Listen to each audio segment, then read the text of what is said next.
உச்சத்தை தொட்ட தங்கம் விலை ஒரே நாளில் சவரனுக்கு 960 ரூபாய் அதிகரித்து 61,840 ரூபாய்க்கு விற்பனை. இன்று தொடங்குகிறது நாடாளுமன்ற பட்ஜெட் கூட்டத்தொடர். இரு அவைகளின் கூட்டத்தில் உரையாற்றுகிறார் குடியரசுத் தலைவர் திரௌபதி முர்மு. பொருளாதார ஆய்வறிக்கையை நாடாளுமன்றத்தில் இன்று தாக்கல் செய்கிறார் நிதியமைச்சர் நிர்மலா சீதாராமன். நாட்டின் மொத்த உள்நாட்டு உற்பத்தி வளர்ச்சி உள்ளிட்ட விவரங்கள் இடம்பெறும். பேரறிஞர் அண்ணாவின் நினைவு தினத்தையொட்டி முதலமைச்சர் மு.க.ஸ்டாலின் சென்னையில் வரும் 3ஆம் தேதி அமைதி பேரணி. வாலாஜா சாலை முதல் அண்ணா சதுக்கம் வரை நடைபெறும் என அறிவிப்பு. தமிழக வெற்றிக் கழகத்தில் ஆதவ் அர்ஜுனா தேர்தல் பணிகளை கவனிக்கும் பொறுப்பு வழங்கப்படும் என தகவல். அதிகாரப்பூர்வ அறிவிப்பு இன்று வெளியாக வாய்ப்பு. அனைத்து கிராம அண்ணா மறுமலர்ச்சி திட்டத்துக்கு 62,50,00,000 ரூபாய் ஒதுக்கீடு தமிழ்நாடு அரசு அறிவிப்பு.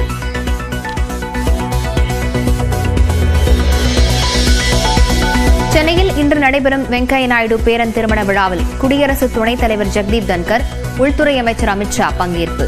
சென்னை விமான நிலையத்திலிருந்து ஈசிஆர் சாலையில் மதியம் முதல் மாலை வரை போக்குவரத்துக்கு தடை.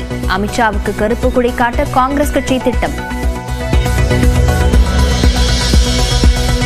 திராவிட சித்தாந்தத்தை பின்பற்றுபவர்களால் காந்தி கடுமையாக எதிர்க்கப்பட்டு கேலி செய்யப்பட்டதாக ஆளுநர் ரவி குற்றச்சாட்டு. காந்தியை வைத்து அரசியலாக்குவதை விட்டு மக்களிடையே நல்லிணக்கத்தை வளர்க்க கவனம் செலுத்துங்கள் என ஆளுநர் ரவிக்கு அமைச்சர் சாமிநாதன் அறிவுரை.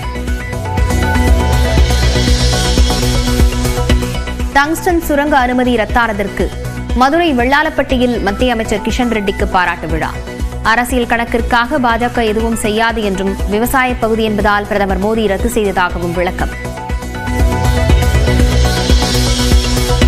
சென்னை ஈசிஆரில் பெண்கள் சென்ற காரை விரட்டிச் சென்ற வழக்கில் கல்லூரி மாணவர் உட்பட 5 பேர் கைது. 2 கார்கள் பறிமுதல் செய்யப்பட்ட நிலையில் மேலும் 2 பேரை தேடி வரும் தனிப்படை போலீசார். 2 ஆண்டுகளுக்கு பிறகு பாம்பன் புதிய ரயில் பாலம் வழியாக ரயில் இயக்கம். சுத்தம் செய்வதற்காக ராமேஸ்வரம் ரயில் நிலையத்துக்கு பயணிகள் இல்லாமல் இயக்கப்பட்ட கன்னியாகுமரி திருப்பதி எக்ஸ்பிரஸ் ரயில்கள். சென்னை திருமுல்லைவாயலில் பூட்டிய வீட்டில் 2 சடலங்கள் கிடந்த வழக்கில் மருத்துவரிடம் 36 மணி நேரம் விசாரணை. நீதிமன்றத்தில் ஆஜர்படுத்தி சிறையில் அடைக்க காவல்துறை திட்டம். லாரி ஏற்றி கொல்லப்பட்ட ஜகுபர் அலியின் உடலை இன்று தோண்டி எடுத்து எக்ஸ்ரே எடுக்க உயர்நீதிமன்ற கிளை அனுமதி. உரிய நீதி கிடைப்பதற்காகவே உடலை தோண்டி எடுக்க அனுமதி என்றும் உயர்நீதிமன்ற கிளை நீதிபதி விளக்கம். சென்னையில் பாக்சர் தனுஷ் வெட்டிக்கொலை. முன்விரோதத்தில் கொடூர செயலில் ஈடுபட்ட 9 பேர் கைது.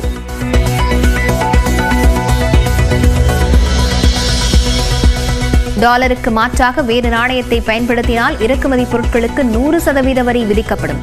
இந்தியா உள்ளிட்ட நாடுகளை கொண்ட பிரிக்ஸ் அமைப்புக்கு அமெரிக்க அதிபர் டிரம்ப் எச்சரிக்கை. பராசக்தி பட தலைப்பு விவகாரத்தில் புதிய திருப்பம். நடிகர்கள் சிவகார்த்திகேயன், விஜய் ஆண்டனி இடையே உடன்பாடு ஏற்பட்ட நிலையில் யாரும் தலைப்பை பயன்படுத்தக்கூடாது என தயாரிப்பு நிறுவனம் அதிரடி. குடியரசுத் தலைவர் உரையுடன் நாடாளுமன்ற பட்ஜெட் கூட்டத்தொடர் இன்று தொடங்க உள்ள நிலையில் மத்திய நிதியமைச்சர் நிர்மலா சீதாராமன் பொருளாதார ஆய்வறிக்கையை தாக்கல் செய்யவுள்ளார். நாடாளுமன்ற பட்ஜெட் கூட்டத்தொடர் இன்று தொடங்குகிறது. ஆண்டின் முதல் கூட்டத்தொடர் என்பதால் இரு அவைகளின் கூட்டத்தில் குடியரசுத் தலைவர் திரௌபதி முர்மு உரையாற்றுகிறார். அதைத் தொடர்ந்து பட்ஜெட்டிற்கு முன்னோட்டமாக கருதப்படும் பொருளாதார ஆய்வறிக்கையை மத்திய நிதியமைச்சர் நிர்மலா சீதாராமன் மக்களவையில் இன்று சமர்ப்பிக்கிறார். இதில் நாட்டின் பொருளாதார நிலை, பொருளாதார வளர்ச்சி உள்ளிட்ட விவரங்கள் இடம்பெற உள்ளன. இதன் தொடர்ச்சியாக 2025-26 நிதியாண்டுக்கான மத்திய அரசின் நிதிநிலை அறிக்கையை நிர்மலா சீதாராமன் நாளை தாக்கல் செய்கிறார். இதன் மூலம் தொடர்ச்சியாக 8 முறை பட்ஜெட் தாக்கல் செய்த முதல் நிதியமைச்சர் என்ற பெருமையை அவர் பெறவுள்ளார். இதனைத் தொடர்ந்து அடுத்த மாதம் 13ஆம் தேதி வரை பட்ஜெட் மீதான விவாதம் நடைபெற்று முதல் அமர்வு நிறைவு பெறும். பின்னர் 2வது அமர்வு மார்ச் 10ஆம் தேதி தொடங்கி ஏப்ரல் 4ஆம் தேதி வரை நடைபெறுகிறது. நாடாளுமன்ற கூட்டுக்குழு ஒப்புதல் அளித்திருக்கும் வக்ஃப் வாரிய திருத்த மசோதா நடப்பு கூட்டத்தொடரில் தாக்கல் செய்யப்படுகிறது. இதேபோன்று பேரிடர் மேலாண்மை திருத்த மசோதா, குடியேற்றம் மற்றும் வெளிநாட்டினர் மசோதா, வங்கிகள் சட்ட திருத்த மசோதா உட்பட மொத்தம் 16 மசோதாக்கள் தாக்கல் செய்யப்பட உள்ளன. அதே சமயம் கும்பமேளாவில் ஏற்பட்ட கூட்ட நெரிசலில் சிக்கி பக்தர்கள் உயிரிழந்தது உள்ளிட்ட பல்வேறு விவகாரங்களை எழுப்ப எதிர்க்கட்சிகள் திட்டமிட்டுள்ளன. பட்ஜெட்டில் சிறு தொழில் துறையினருக்கு எளிய முறையில் கடன் வழங்க வழிவகை செய்ய வேண்டும் என்றும் கட்டுமானத்துக்கான பொருட்களின் விலையை குறைக்க நடவடிக்கை எடுக்க வேண்டும் என்றும் பழனியைச் சேர்ந்த சிறு தொழில் நிறுவன உரிமையாளர்கள் மற்றும் கட்டுமான பொறியாளர்கள் கோரிக்கை விடுத்துள்ளனர். நம்ம ஒரு தொழிலை டெவலப் பண்ணுறதுக்கு நம்மளுக்கு ஒரு 5 லட்ச ரூபா 3 லட்ச ரூபா கேட்டால் யாருமே தரமாட்டேன்றாங்க. எந்த பேங்க்குண்டே இதை அரசு இதை முன்னெடுத்து இந்த சிறு தொழில் பண்ணுறவங்களுக்கு விதிமுறைகளில் தளர்த்தி எங்களுக்கு இந்த லோனு வர மாதிரி மத்திய அரசு முன்னெடுக்கணும். கட்டுமான பொருள் விலை ஆண்டுக்கு ஏறிக்கொண்டே இருக்கிறது. குறிப்பாக சிமெண்ட், மணல், ஜல்லி விலையேற்றங்கள் ஆண்டு ஏறிக்கொண்டே இருக்கிறது. மத்திய அரசு இந்த பட்ஜெட்லையாவது அதற்கு விலை ஏற்றாமல் இருக்கிறதுக்கு வரியை தள்ளுபடி பண்ண கேட்டுக்கொள்கிறேன். ஆட்டோ கட்டண உயர்வு தொடர்பாக போக்குவரத்து துறை அமைச்சர் பேச்சுவார்த்தைக்கு அழைக்காவிட்டால் ஆட்டோக்களுக்கு நாளை முதல் தாங்கள் உயர்த்தி அறிவித்த கட்டணத்தை வசூலிப்போம் என்று ஓட்டுநர் சங்கங்களின் கூட்டமைப்பு அறிவித்துள்ளது.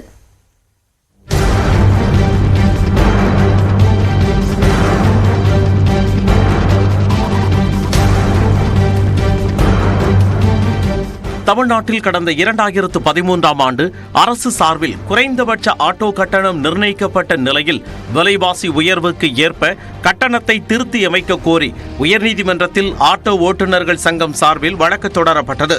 வழக்கை விசாரித்த உயர்நீதிமன்றம் ஆட்டோ கட்டண நிர்ணயம் தொடர்பாக அரசுடன் ஆலோசித்து முடிவெடுக்கும்படி கடந்த 2022ஆம் ஆண்டு தீர்ப்பளித்தது. நீதிமன்றம் உத்தரவிட்டும் எந்த நடவடிக்கையும் இல்லாததால் ஆட்டோ ஓட்டுநர் கூட்டமைப்பினரே கட்டணத்தை மாற்றியமைத்துள்ளனர். நாளை முதல் ஆட்டோக்களுக்கு 1.8 கிலோமீட்டருக்கு 50 ரூபாயும் கூடுதல் கிலோமீட்டருக்கு 18 ரூபாயும் வசூலிப்போம் என்று ஓட்டுநர் சங்கங்களின் கூட்டமைப்பு அறிவித்துள்ளது. ஆனால் ஆட்டோ ஓட்டுநர் சங்கங்கள் தன்னிச்சையாக கட்டணத்தை உயர்த்த முடியாது என்று போக்குவரத்து துறை எச்சரித்தது. ஆட்டோக்கள் கூடுதல் கட்டணம் வசூலித்தால் வட்டார போக்குவரத்து அலுவலர்களிடம் புகார் அளிக்கலாம் என்றும் அதன் அடிப்படையில் கூடுதல் கட்டணம் வசூலிக்கும் ஆட்டோ ஓட்டுநர்கள் மீது நடவடிக்கை எடுக்கப்படும் என்றும் போக்குவரத்து துறை தெரிவித்துள்ளது. இந்நிலையில் ஓட்டுநர் சங்கங்களின் கூட்டமைப்பு பொதுச் செயலாளர் ஜாகிர் ஹுசைன் வெளியிட்டுள்ள அறிக்கையில் ஓலா மற்றும் ஊபர் நிறுவனங்கள் 1.8 கிலோமீட்டருக்குள் வரும் சவாரிகளுக்கே 60 ரூபாய்க்கு மேலாக வசூல் செய்வதாக தெரிவிக்கப்பட்டுள்ளது. இதுவரை ஓலா ஊபர் நிறுவனங்கள் மீது நடவடிக்கை எடுக்காதது ஏன் என்று கேள்வி எழுப்பப்பட்டுள்ளது. தங்களது கூட்டமைப்பின் தொழிற்சங்க பிரதிநிதிகளை அழைத்து போக்குவரத்து துறை அமைச்சர், உள்துறை செயலாளர், போக்குவரத்து துறை ஆணையர் மற்றும் உயர் அதிகாரிகள் சுமூக பேச்சு நடத்தி ஆட்டோ மீட்டர் கட்டணத்தை உயர்த்த வேண்டும் என்று கேட்டுக்கொள்ளப்பட்டுள்ளது.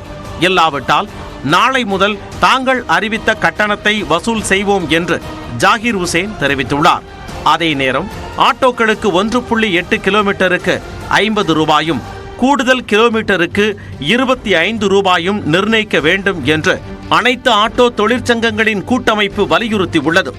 50-18 போதுமானது இல்லை. 2022ல் அனைத்து தொழிற்சங்கம் அந்த கோரிக்கை கொடுத்தது. ஆனால் இப்போ 2025, அப்போ 50-25 வேணும். இந்த கட்டணத்தை நாங்கள் நிர்ணயிச்சிட்டோம்னு சொன்னால் அரசுக்கும் எங்களுக்குமான உறவு போகுது.